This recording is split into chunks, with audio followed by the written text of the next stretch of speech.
வணக்கம். இன்றைக்கி 25 March 2022. Time வந்து சரியாக 9 மணி 23 நிமிஷம் ஆகுது. ஆக்சுவலாக இன்றைக்கி நான் செகண்ட் கேண்டலில் ஆன் பண்ண முடியல, கொஞ்சம் லேட்டாக தான் ஆன் பண்ணேன். இப்போ 9:22க்கு தான் நான் ஆன் பண்ணி வச்சுருக்கேன். ஸோ அதனால் இந்த செல் கால் எனக்கு மிஸ் ஆகிடுச்சு, பண்ண முடியல. இப்போ இதுக்கப்புறமா என்ன கால் வருதோ அது எடுக்கலாம், கண்டிப்பாக எடுக்கும்.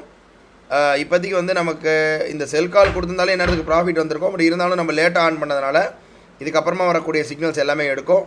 ஸோ கொஞ்சம் வெயிட் பண்ணி பார்ப்போம் எப்படி போகுதுன்றதை இன்றைக்கி பார்க்கலாம். 11 மணி 5 நிமிஷம் ஆகுது. நமக்கு ஏதாவது கால் வரும்னு பார்த்தா வரல. காத்தாலேருந்து செல் சிக்னல் தான் அப்படியே கண்டினியூ ஆகுது. காத்தால் நம்ம ஃபஸ்ட்டு இதில் கொஞ்சம் நான் காத்தால் ஆன் பண்ணி வைக்கல சீக்கிரமாகவே, அதனால் இந்த ஃபஸ்ட்டு சிக்னலை நான் மிஸ் பண்ணிட்டேன். ரோபோவே ஆன் பண்ணி வைக்கல, இல்லை க்ளோஸில் இருந்தது. இப்போதைக்கு பார்த்தீங்கன்னா நமக்கு வந்து ஆல்மோஸ்ட் இதே வந்து ஒரு 560லேருந்து 360 வரையும் வந்திருக்காங்களோ. இதே வந்து 200 பாயிண்ட் பேங்க் நிஃப்டிலனா நம்ம கண்டிப்பாக வந்து ஆப்ஷனில் மோர் தென் 100 பாயிண்ட்ஸ் கிட்ட கிடச்சிருக்கோம். 100 பாயிண்ட் கிட்ட கிடச்சிருக்கோம். நம்ம டார்கெட் அச்சீவ் ஆயிடுச்சு, எல்லாருமே புக் பண்ணிட்டாங்க. இருந்தாலும் நம்மளால் ஒன்றும் பண்ண முடியல. நாளை வந்து நாளை கிடையாது, இதோட மண்டே வந்து இன்றைக்கி எதுவும் ட்ரேட் நடக்கலை.